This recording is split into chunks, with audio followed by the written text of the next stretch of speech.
The the topic that I chose seems to have an extremely simple answer to it. Did Job recant? Of course he recanted. That's what it says right at the end of the book of Job. But we're going to rethink the issues here a little bit today. But before we get to that, I just thought I'd say something about why we are studying the book of Job today. The Gemara that talks about the fact that it is forbidden to study Torah on Tisha B'Av says here, Kol mitzvot hanoagot be'avel noagot b'Tisha B'Av. All mitzvot practiced by a mourner are likewise practiced on the ninth of Av. It's prohibited to read from the Torah, from the prophets, from the writings, or to study Mishnah or Gemara and Midrash and collections of halachot and agadot.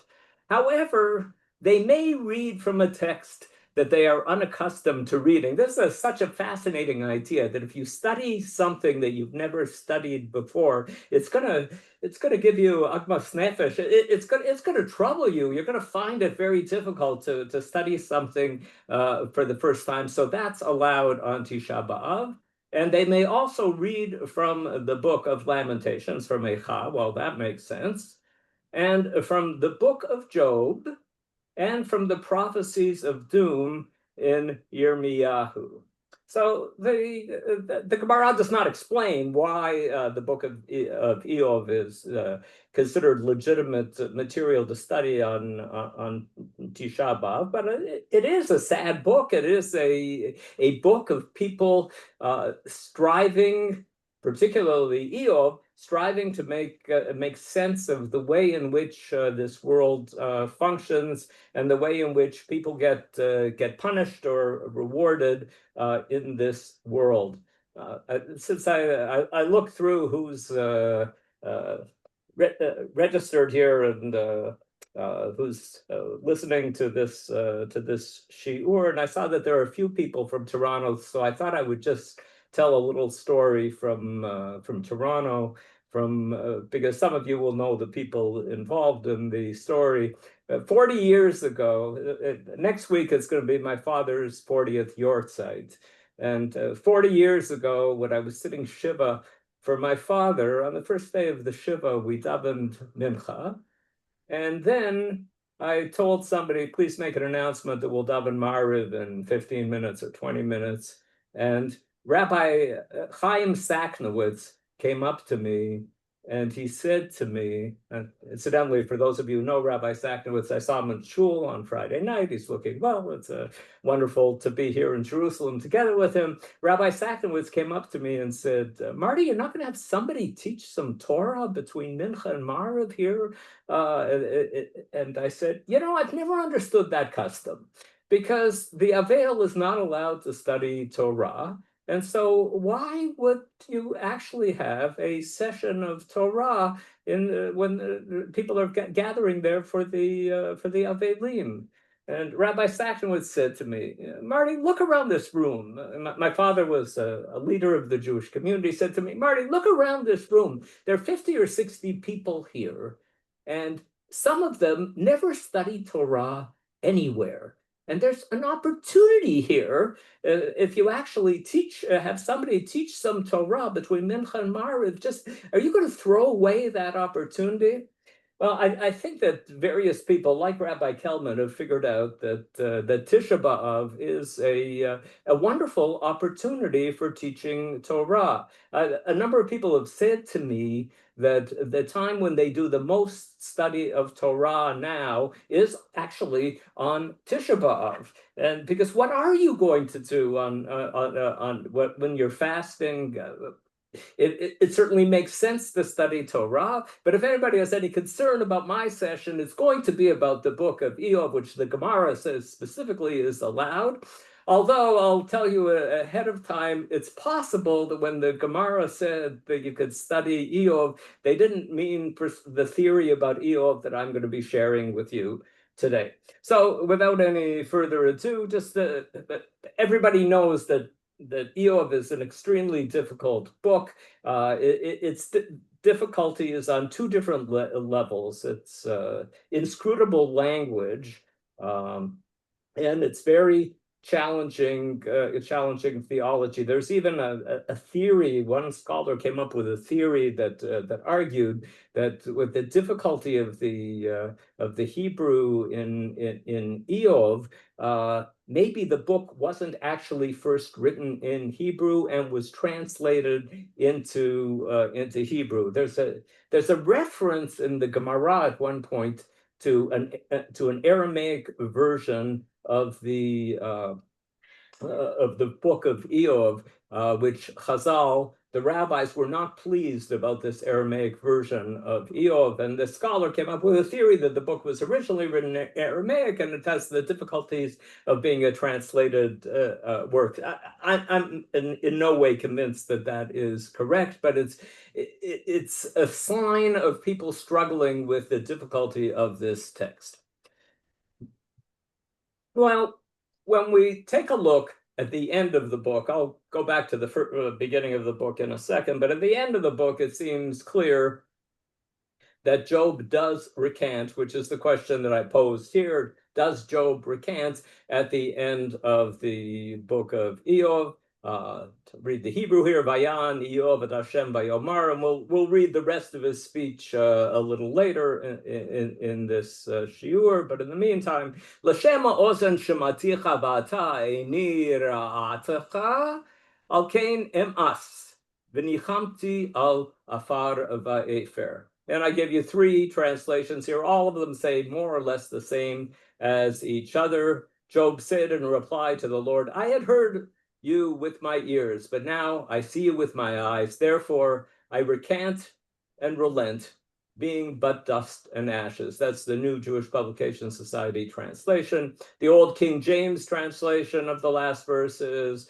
wherefore I abhor myself and repent in dust and ashes. And one other popular translation these days in non-Jewish circles, the Revised Standard Version, reads, therefore I despise myself and repent in dust and ashes. No big differences between these translations. The theory that I will be sharing with you today is a new interpretation of the end of the book of Eov, which of course affects the entire way in which the book of Eov is understood. It's a theory of Professor Ed Greenstein, who recently retired from Bar-Ilan University, an excellent scholar of the Bible, originally an American living here in Israel for many years. And we will see what he does with the end of the book of Eov, but we're going to flash back now to the beginning of the book of Eov and move from there.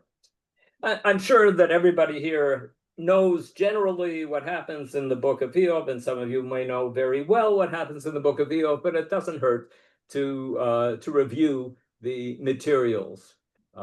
Ish haya be'eretz Utz Eov Shmo, the beginning of the book. There was a man in the land of Utz named Eov. V'haya ha'ishahu tam v'yashar v'irei Elohim v'sar me'ra. That man was blameless and upright. He feared God and he shunned evil. Then we have an extremely strange scene here. I'll just read it in the English to save time. One time, the divine beings presented themselves before the Lord, and the adversary came along with them. The Hebrew reads Hasatan. JPS it insists on translating Hasatan as the adversary. They really don't want to personify. They don't want to say Satan. First of all, Satan is a term that is used more often in Christian circles than in Jewish circles, but it also shows that the adversary makes it kind of an idea more than a personality. Although it seems very clear that that the adversary, Hasatan, is being presented here with a personality, not just as an idea. The Lord said to the adversary, "Where have you been?" And the adversary answered the Lord, "I've been roaming all over the earth." The Lord said to the adversary, "Have you noticed my servant Eov? There is no one like him on earth, a blameless and upright man who fears God and shuns evil." So in case we didn't believe the narrator who told us in the first verse that Eov is Tam v'yashar v'yirei Elohim v'sar me'ra, God repeats that precise same formula, so we have it on excellent authority from God himself that Eov is an upright man who fears God and shuns evil. And then the adversary answered the Lord, "Does Job not have good reason to fear God? Why, it is you who have fenced him round him and his household and all that he has. You have blessed his efforts so that his possessions spread out in the land. But lay your hand upon all that he has, and he will surely blaspheme you to your face." The Lord replied to the adversary, "See, all that he has is in your power. Only do not lay a hand on him." So what does the adversary say to God? Well, it's totally understandable why Eov is so well behaved, because you've been so nice to him. And so, of course, he's going to be nice to you. But he doesn't really have deep belief, because if things started going badly for him, then there is no doubt that he would leave you and he would blaspheme. And God accepts the bet from Satan, from Hasatan, from the adversary, and says, "Okay, let's check this out. Let's test your theory and see if it is correct." Okay, I'm shortening the plot. The kind of crescendo appears at the end of chapter 1. "Ze ba vayomar banecha uvnotecha ochlim v'sholtim yayin bebeit achihem habechor v'nei ruach gedola ba'a me'ever hamidbar vayaga ba'arba pinot habayit vayipol ala na'arim vayamutu vayimalta rak ani levadi lahagid lecha." Another messenger came. This isn't the first terrible thing that happened to Eov, but as I said, the crescendo of what's happening here in chapter 1. The messenger reported, "Your sons and daughters were eating and drinking wine in the house of their eldest brother when suddenly a mighty wind came from the wilderness. It struck the four corners of the house so that it collapsed upon the young people and they died. I alone have escaped to tell you." And then what is Job's reaction? Then Job arose, tore his robe, cut off his hair, and threw himself on the ground and worshipped. Vayakol miyov vayikrat mi'ilo, vayagos et rosho, vayipol arza, vayishtachu. Very interesting, that last word there, vayishtachu, that he's mourning, and at the same time he is bowing down. And Lehishtachavot in this context clearly is, as JPS says, he's worshiping, he's speaking to God, and he's accepting of what happened to him. And he said, "Arom yatzati mi beten imi, va'arom ashuv shama, Hashem natan v'Hashem lakach, yehi shem Hashem mevorach, b'chol zot lo chata Eov v'lo natan tifla le'Elohim. Naked came I out of my mother's womb, and naked shall I return there. The Lord has given, and the Lord has taken away. Blessed be the name of the Lord." For all that, Job did not sin, nor did he cast reproach on God. Tifla is a difficult word, but reproach is a pretty good translation of the word tifla. He is, as it said, vayishtachu. He bowed down and he prayed to God, and he said he blesses God. And this is, from here we learn the principle in Jewish law that just as one is supposed to bless God for good things that happen, we also bless God for bad things happening, following the pattern that Eov set for us. In the second chapter, his wife said to him, "Odcha machazik betumatecha, barech Elohim vamut." You still keep your integrity? Blaspheme God and die. This very short speech of Eov's wife, it's just 6 words long. When I think everybody here knows that Eov is going to hear some very long speeches coming up from friends of his who come to explain to him what's going on, but they say something very different. His wife says to him only 6 words. In the Septuagint, I guess the Septuagint translators decided that this wasn't a long enough speech, and they actually give a number of verses to Eov's wife, and essentially the message that Eov's wife gives in the Septuagint version is life is no longer worth living. I raised these children.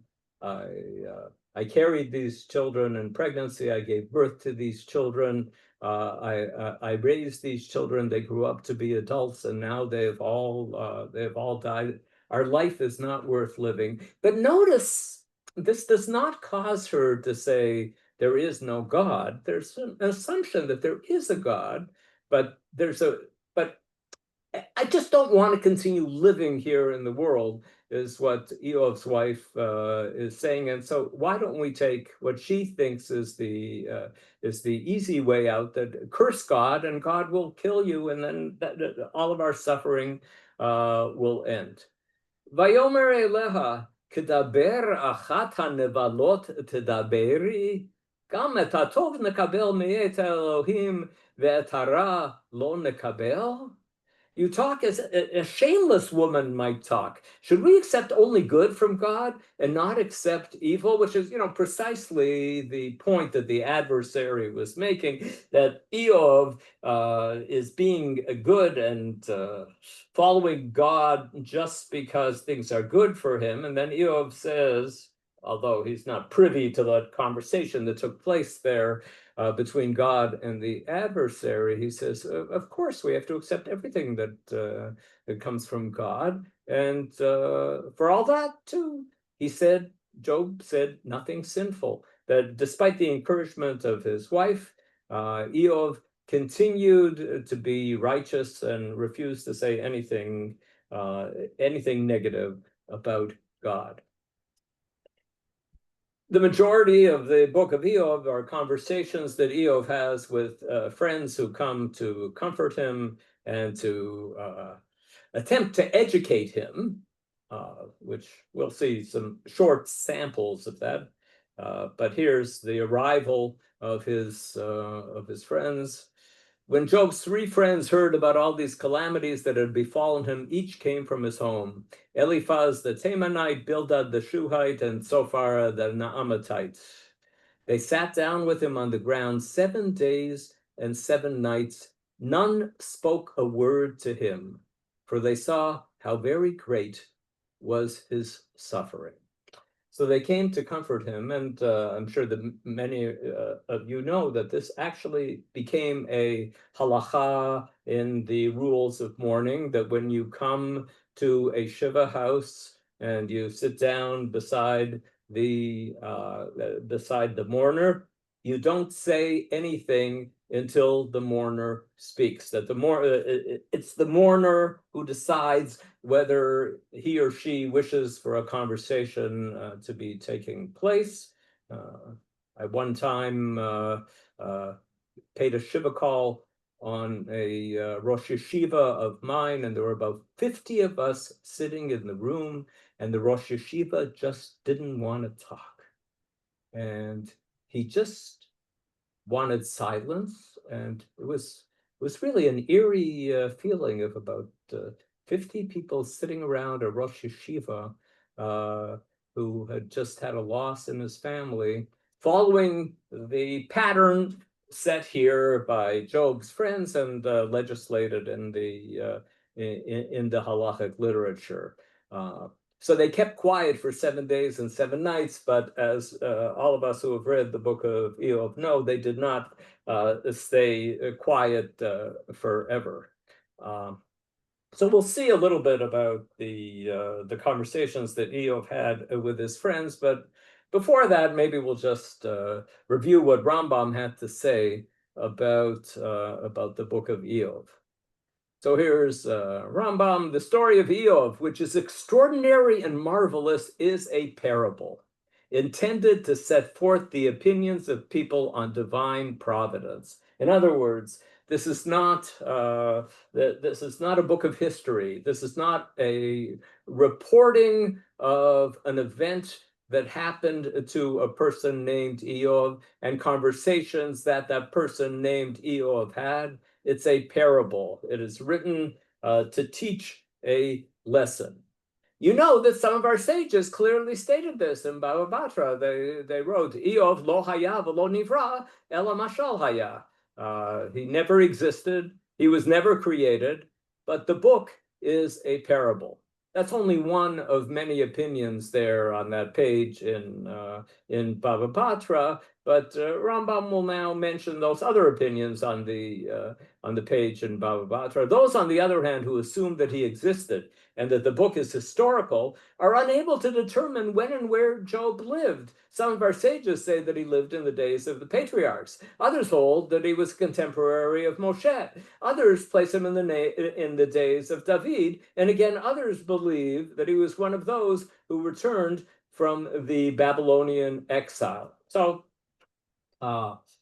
we have a wide variety of opinions in the Gemara about when Eov actually lived. And in later literature, to the best of my recollection, this issue does not come up in the Gemara, but in later literature, people discuss the question about whether Eov was Jewish. There are no specifically Jewish signs in the book, with the exception of the name Yud He Vav He, the Tetragrammaton, the four-letter name of God.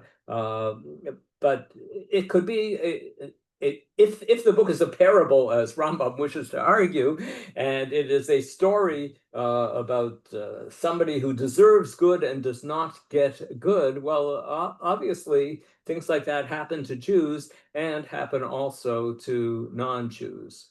Rambam goes on, this difference of opinion supports the assumption that he never existed in reality. If they couldn't pin it down, if some people were saying that he was in the days of Abraham Avinu, and some in the days of Moshe, and some in the days of the return from the Babylonian exile, well, that supports the opinion that actually he never exists. But whether he existed or not, that which is related of him is an experience of frequent occurrence and is a source of perplexity to all thinkers. So Rambam, I think, is essentially saying here, it doesn't really matter. There's a discussion here of a very big issue of people who behave well and who receive from God a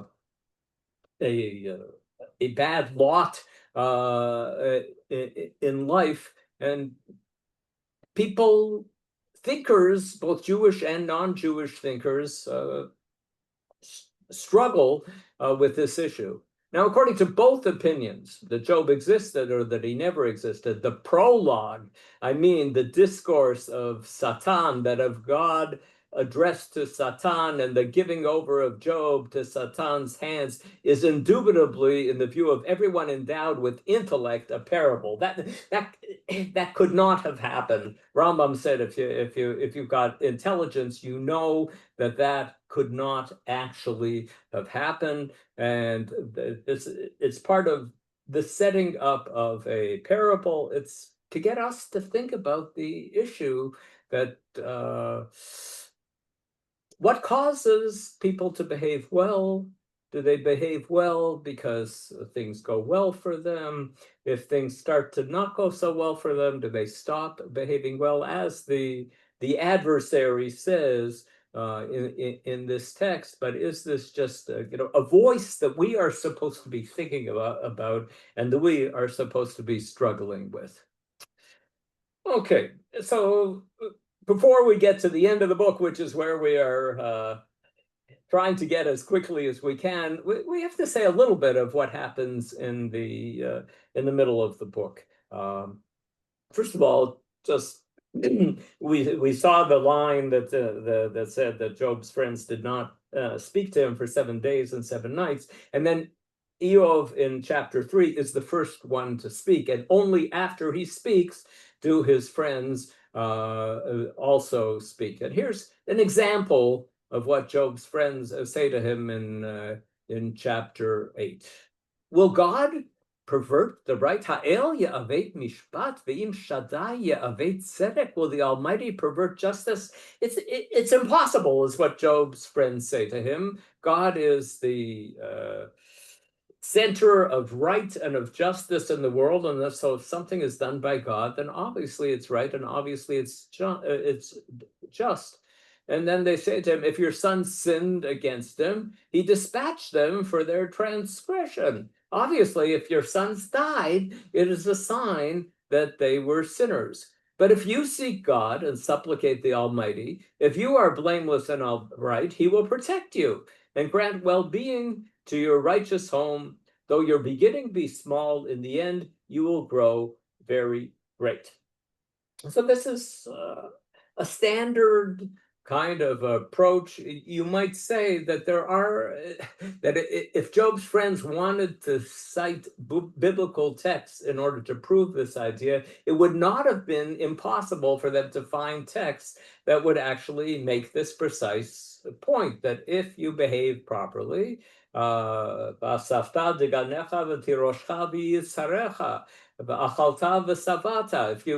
you worship God and if you do what is right, then God will reward you, and there will be food for your animals and for you, and all will go well. And so that's what Job's friends say to him.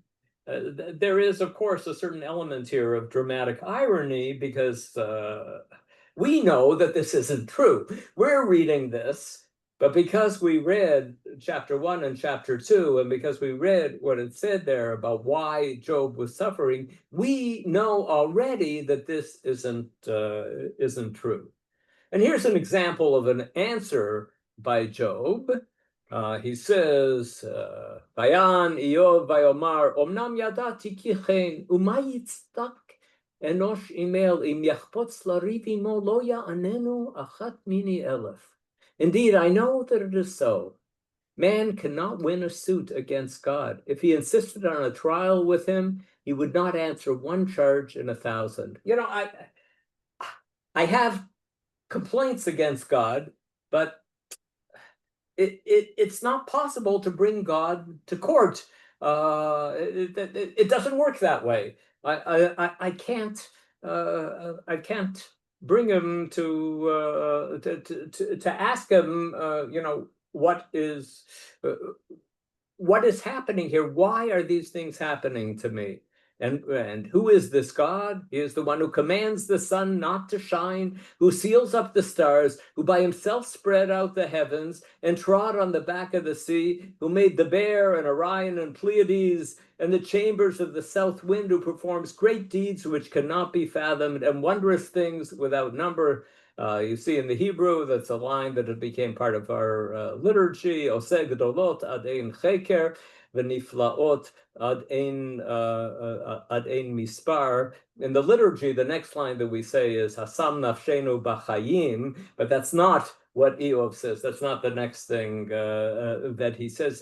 Eov says, look, I know that I'm just this little cog in the universe, and I know the power of God, and I know that God is not going to come and answer I've got charges here, and I really wish that God would be willing to come and answer the charges that I have, but I know that that's not going to happen. He goes on, Tam ani, lo eda nafshi, em as chayai. I put that phrase in red because it's going to show up at the end of this shiur. I am blameless, I am distraught, I am sick of life. Achati, al ken amarti, tam v'rasha hu mechalaya. it's all one. Therefore, I say he destroys the blameless and the guilty. I've come to this conclusion because I know that I was blameless and I know that I'm suffering. And perhaps he also knew that his sons were blameless, that his children were blameless, and he is seeing evidence of the fact that there isn't justice here in the world. And remember that phrase here, emas chayai, which JPS translates, and I think it's a very good translation. I am sick of life. That life seems to be working by a set of rules that I don't like, and so I'm sick of it, is what Eob says. One more example of Eob and his friends, how his friends try to convince him that his suffering is deserved. You know that your wickedness is great. It's amazing when we read this, because we know that God said in the beginning, the narrator said, and God said in the beginning that he is not wicked, that he is righteous, that he stays away from evil. But his friends are just trying all the traditional answers to try to explain, and they try in this passage, they try to explain to him. I guess they kind of assume that it's very difficult to give as much tzedakah as you should be giving. That you can almost always turn to somebody and say, you didn't do enough for the underprivileged. And that's what they said to him. You did not give the thirsty water to drink. You deny bread to the hungry. The land belongs to the strong. You're part of the privileged people here, and you didn't take care of the underprivileged people. The privileged occupy it. You've sent away widows empty-handed. The strength of the fatherless is broken. Therefore, snares are all around you, and sudden terrors frighten you. It's because you didn't do enough tzedakah. If you'd just done enough tzedakah, and these things wouldn't be happening to you. And Eob answers, Halavai, I wish we should all be able to say, no, that isn't true. I have done a lot of tzedakah. I saved the poor man who cried out, the orphan who had none to help him. I received the blessing of the lost. I gladdened the heart of the widow. I actually have dedicated much of my life to taking care of the underprivileged. So don't give me that explanation. It just doesn't work to explain why it is that I am suffering. Here's what Eob says in chapter 13. My eye has seen all this. My ear has heard and understood it. Remember that phrase? It's going to come up again at the end of Eob. My eye has seen all of this. My ear has heard and understood it. What you know, I know also. I am not less than you. Indeed, I would speak to the Almighty. I insist on arguing with God. But you invent lies. All of you are a bunch of quacks. I like that translation there for Rofei Elil. You guys are, you think that you're coming here as healers, but you're a bunch of quacks here, coming up with these explanations. I want to talk to God, and I want to understand what it is that's happening. If you would only keep quiet, it would be considered wisdom on your part. You'd smart, like the line in Pirkei Avot, Lo matzati laguf tov mishtika.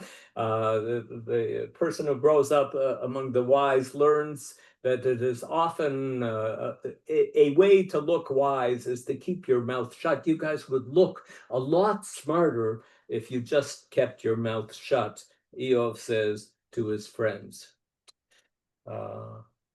And let's just remember that at the end of the book, God very surprisingly says, Vayomer Hashem el Eliphaz HaTeimani, Chara api v'cha v'shnei re'echa, ki lo dibartem elai nechona ke'avdi Eob. I am incensed at you and your two friends, for you have not spoken the truth about me, as did my servant Eob. It's an amazing statement, and since this is really God's last words in the book, then we have to read back the rest of the book and see that the things that Eov's friends said to him, God is saying were not good, and the things that Eov said were good. And so, how do we make sense of this? You know, the Gemara tries to make sense of it, and pardon me for putting it this way, it seems like this passage in the Gemara is just doing the same thing that Eov's friends tried to do, but they're trying to do it through parshanut, through exegesis, through commentary. They're looking through Eov's words in order to find bad things that Eov said in his speeches of self-defense.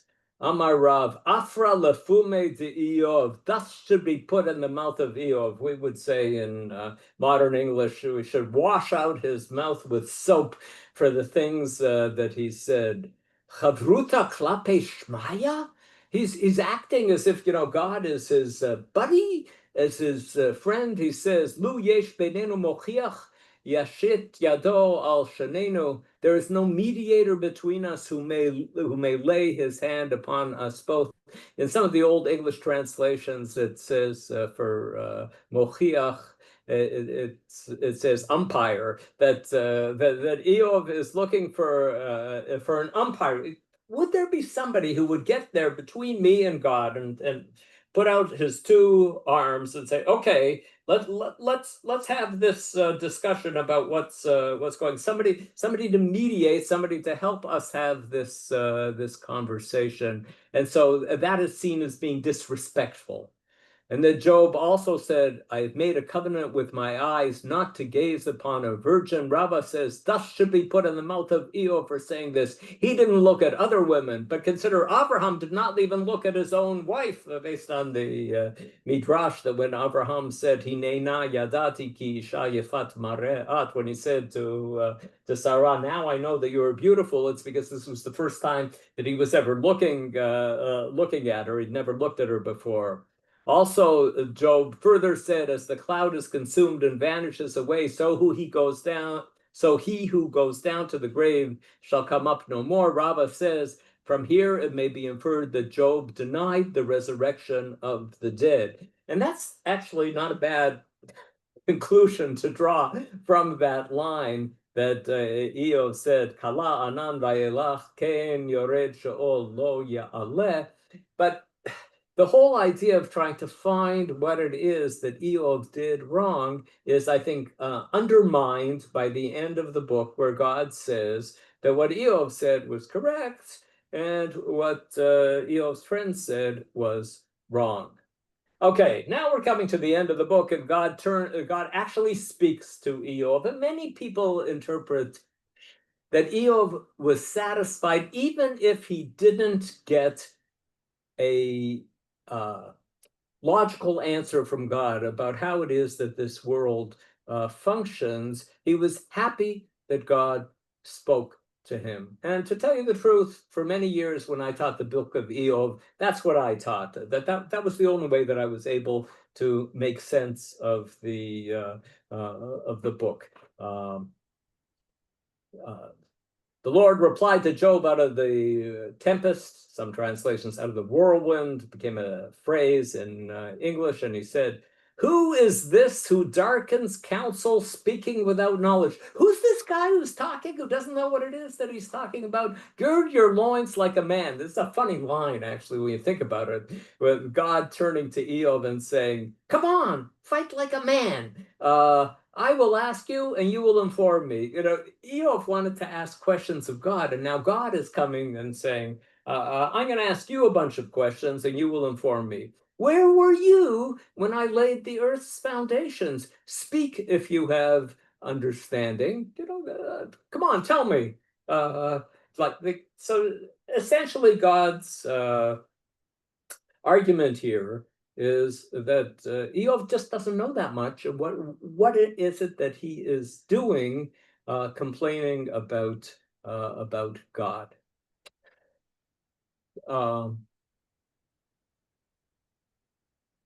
Then, after a long speech that goes on for chapter 38 and 39, the beginning of chapter 40, the Lord said in reply to Eob, it's a very difficult verse. Shall one who shall be disciplined complain against Shaddai? Who are you? How can you complain? He who arraigns God must respond. You should answer. This is the JPS translation. Job said in reply to the Lord, see, I am of small worth. What can I answer you? I clap my hand to my mouth. I have spoken once and will not reply, twice and will do so no more. In kaloti ma ashiveka. What can I say? But even though this seems like a bit of retreat by Eob, you notice he isn't saying, God, I accept your justice. He's essentially saying, I don't have any standing. Okay, I accept the fact that I don't have any standing here. I'm a nobody. How can I say anything? And God does not think that that is a sufficient answer. And so then he gives another 2 chapters of a speech to Eob that is essentially a speech about God's power. The Lord replied to Eob out of the tempest and said, gird your loins like a man. Again, that same phrase. I will ask and you will inform me. Would you impugn my justice? Would you condemn me that you may be right? How in the world could you say things like this about me? So it seems like God has not accepted this answer that Eob gave him. Just to show you the difficulty of that line that we just saw there in the beginning of chapter 40, here are like 4 different translations or explanations of it. I'll skip even Ezra just to save some time. Raymond Scheindlin, who's another scholar who has written recently about Eob, translated here, one who brings Shaddai to court should fight. He who charges a god should speak. Come on, you've been complaining. Okay, now I'm here. I'd like to hear what it is that you have to say. Professor Greenstein translated here, should one who censures charge Shaddai? Should Aloha answer an accuser? So he kind of understands the end differently. Do you really think that I should be answering you? Is that what you think, Eob? JPS just says, shall one who should be censured complain against Shaddai? And now we get to Job's last speech and the new understanding that I'm going to put before you of Job's last speech. Here it is in Hebrew. I'll just read it in Hebrew, and then we'll discuss the difficulties of translating it into English, but I'll just explain now the color coding here. The red in the text, Mise ma'ali meitza b'li dat, is a quotation from beforehand in the book. The blue, Shmana v'anochi adaber shalcha v'hodieni, is more or less a quotation from earlier on in the book. The green there, L'shema ozen shematicha v'ata eni ra'atacha, it's also a quotation or a reworking of something that was said earlier in the book. So of all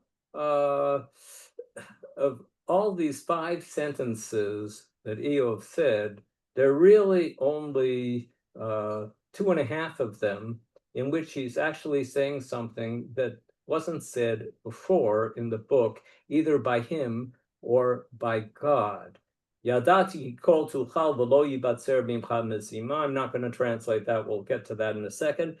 And then the second half of number 2 here, Lachen higadti v'lo avin niflaot mimeni v'lo eita. Lachen, very often in biblical poetry, it means the same thing as the Hebrew word achen. In truth, I spoke about things that I don't understand.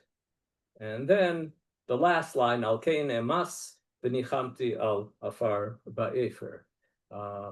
So here you see that the red and blue passages are really just Eob quoting things that God said to him. God said to him, Mizeh machshich etzah b'milim below dad. Who is this who darkens counsel, speaking without knowledge? And then Eov just quoted that back towards God, and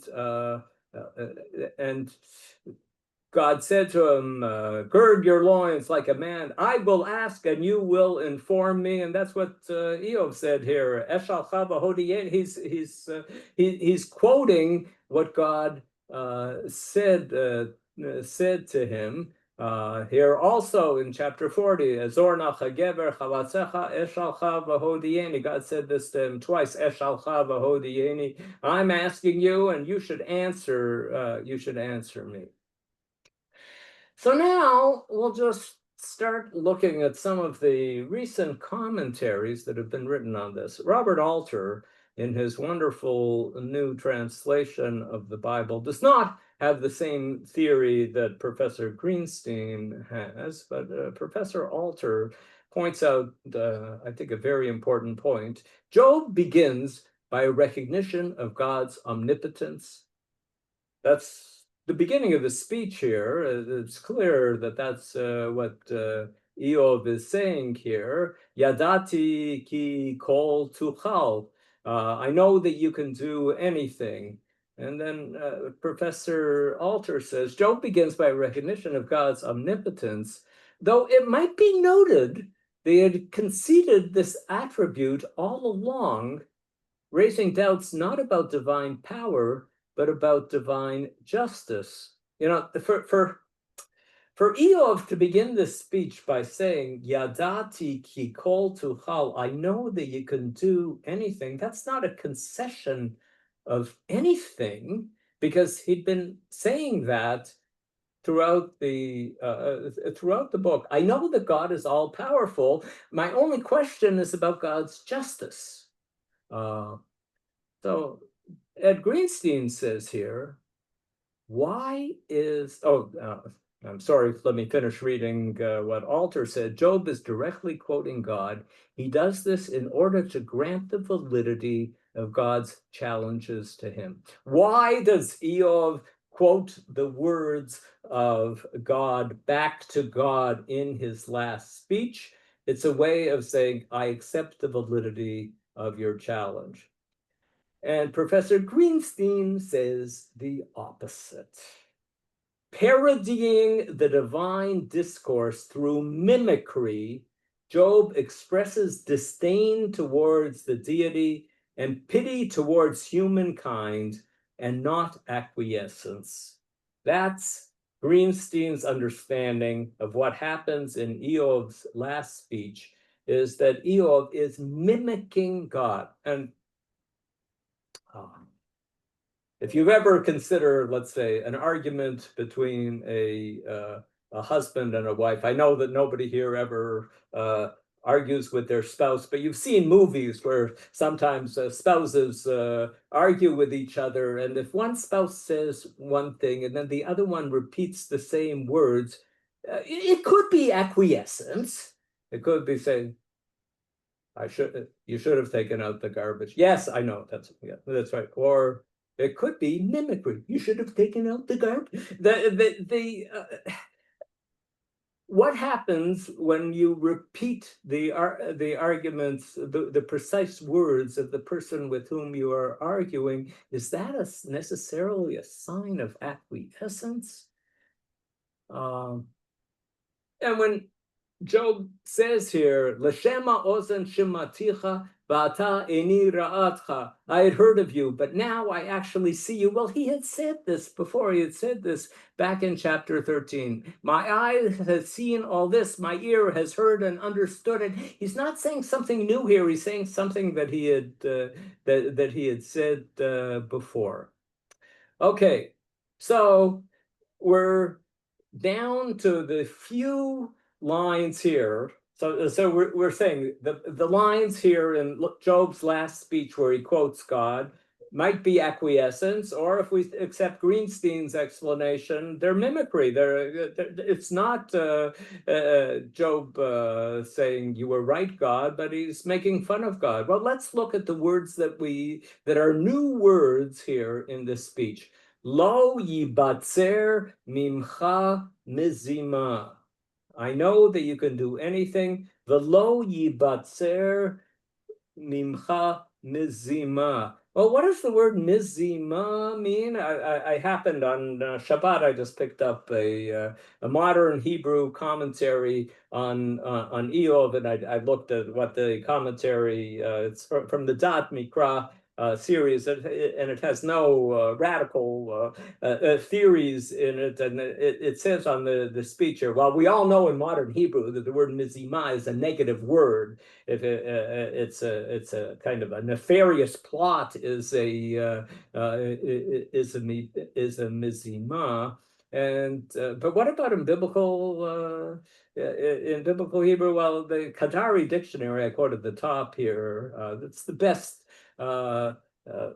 dictionary of biblical Hebrew. It says mizima al pirov kavana umachshava lehara.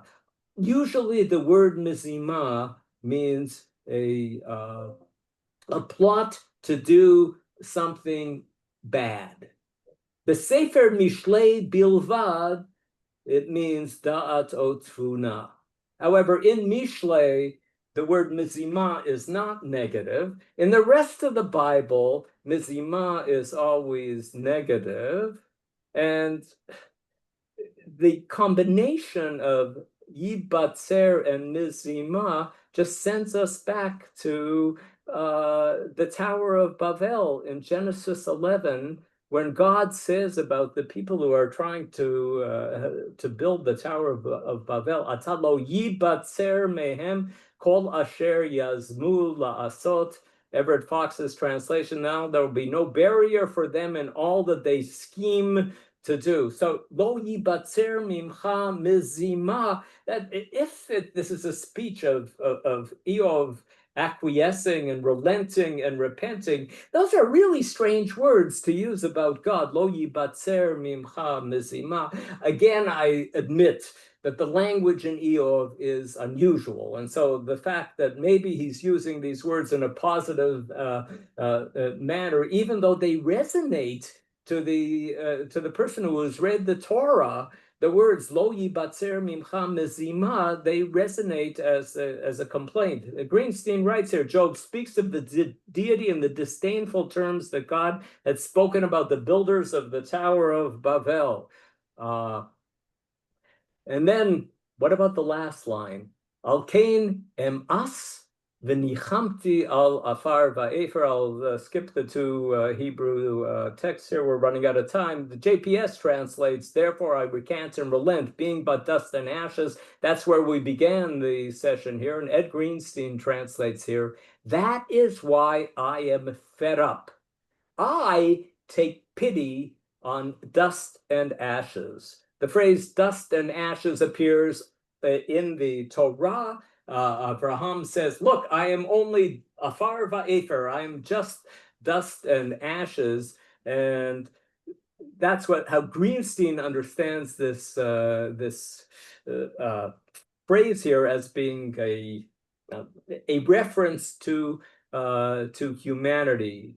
And I pointed out to you along the way that Eov used that word ma'asti along the way, and when we saw it back in chapter 7, Rashi says ma'asti b'chayai. Greenstein says I'm fed up, and JPS also says there, the New Jewish also says I'm sick of it. And so when he says here al kain em as, does that really mean that he's that he's disappointed in himself, or does it mean that he is fed up? And what about the phrase "v'nichamti al afar va'efer"? One of the meanings of lehinachem, the nifal of nun chet mem, is actually to change your mind, and it's in the Torah reading for this afternoon on Tisha B'Av. Vayinachem Hashem al hara'ah asher diber la'asot la'amo. He changed his mind, but there's another meaning of lehinachem al,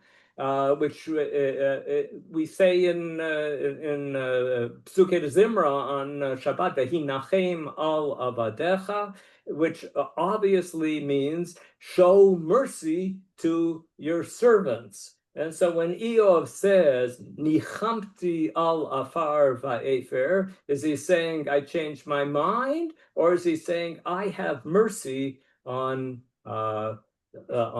humanity? And so here, I'll just read to you. You've got the JPS on the left-hand side, and you've got Greenstein's new translation on the other, on the right-hand side. I have known that you are able to do all. You cannot be blocked from any scheme. Who is hiding counsel without knowledge? Truly, I've spoken without comprehending. Wonders beyond me that I do not know. Greenstein, this is a mock concession. Hear now, and I will speak. I will ask you, and you will help me know. As a hearing by the ear, I have heard of you, and now my eye has seen you, and that is why I am fed up. I take pity on dust and ashes, is Greenstein's understanding, and I'm sure that everybody here understands how this changes the entire nature of the book. If the last thing that Eov says is, I'm fed up, and I feel that God does not have sufficient mercy on humanity, and I have mercy on humanity. All I will say, though, is that it's important to note that Eov doesn't, because of this, say, I don't believe in God. He has come to the conclusion that he can't understand providence, that he can't understand Sachar Va'onish. And he's fed up about that, but he does not, because of this, leave his faith in God. I see that the chat filled up, and I'm sorry. Marty, Yes. the last word, the last pasuk in Eicha has ma'as, but we don't let that be the last verse in Eicha. We repeat a better verse that precedes it. Right. Ki'im ma'os ma'asana, very good. But there's God rejecting us. But what does it mean when we say ma'as? According to the Torah Tamimah, ma'as is final rejection as opposed to punishment. Anger you can repent. Ma'as is a recantation which cannot be reversed. That's the Torah Tamimah. Yes.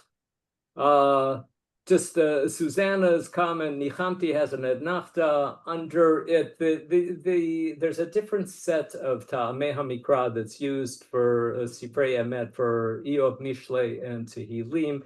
And so the ednachta doesn't mean the same thing in Eov as it would in the Torah. Okay. Yes. What date is your... Steve asked if God is going to speak honestly to Job, why doesn't he say it was all a heavenly bet and you did great, I'll take it all back?